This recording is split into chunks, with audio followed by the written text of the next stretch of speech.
सकाळी सकाळी उठला आणि नवीन टेन्शन गेला, कारण की हो सकाळीच घरचे म्हणत की बोरिंग खराब झाली आहे. मग काय बोरिंग हाताना काढली आणि लगेच रिपेअरिंग वाला बोलावला. तो रिपेअरिंग वाला काय सांगतो काय नाही, ते टेन्शन पडले तर म्हणे आता मी येतोच म्हणे अर्ध्या एक घंट्यात, किती खर्च लागतो काय झालंय काय नाही सगळं सांगणार आहे तो. आता पाहू, मी तुम्हाला धावतो तो रिपेअरिंग कसं करतो आणि काय होतं काय नाही ते बी धावतो. तो 2 वर्षात वर खाली व्हायला पाहिजे. मागे करल तर म्हणजे आम्ही तिकडे पहिले तिकडे राहत होते ना, तेव्हा करल तर खालीवरती, नंतर आम्ही तिकडे राहायला चालले गेले, मग लक्षच देवाला नाही तर आम्ही 6 महिन्यात 2 वर्षभरातून खालीवरती करत.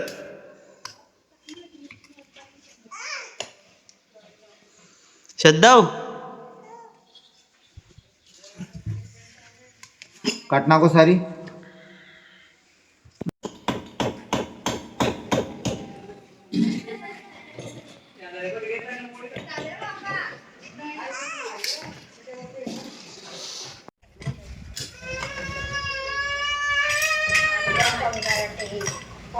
आला आला हो काय ग काय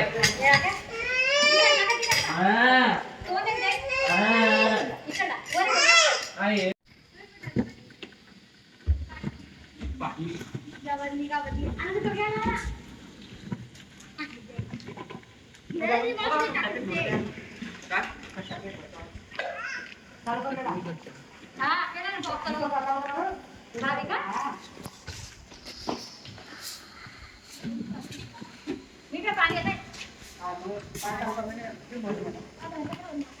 इथला कोबरा तुमका फेकला एकूणच फेकता ना.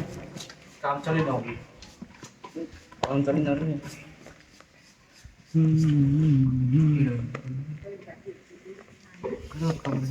काय तुम्ही सांगा 4K वाईट अँगल नाही होत. वाईट अँगल असतोय मला नाही रे, तो तो 4K व्हिडिओ राहतो ना त्याला वाईट अँगल नाही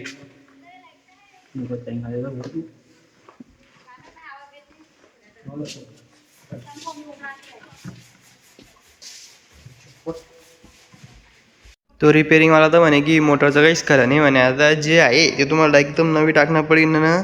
हे बा पुरं जंगवून जायला, ते सोयनं पुरं लोखंड होऊन जायला म्हणे, आणि इकडनं पुरं बरबाद होऊन जायला. ते मोटर 10 वर्ष झाले तिले एकदा बी काढले नाही, त्याच्यामुळे पुरी खराब झाली ती. इकडे ते वायर गिअर कोण ठेवली पुरी बरबाद झाली डायरेक्ट. आता विषय असा आहे की आता नवीन मोटर टाकणार पाहिजे म्हणे, तर लोक तर घरात पाणी बी नाही आणि काही नाही. जर लोक नवीन मोटर येत नाही तर लोक काहीच होणार नाही. तर मग आता पैसे जमा करू, कामाला जाऊ, मग नवीन मोटर घेऊ. तर लोक नवीन मोटर बी कशी टाकते बी दाखवतो तुम्हाला. भेटू पुढच्या ब्लॉगमध्ये. बाय.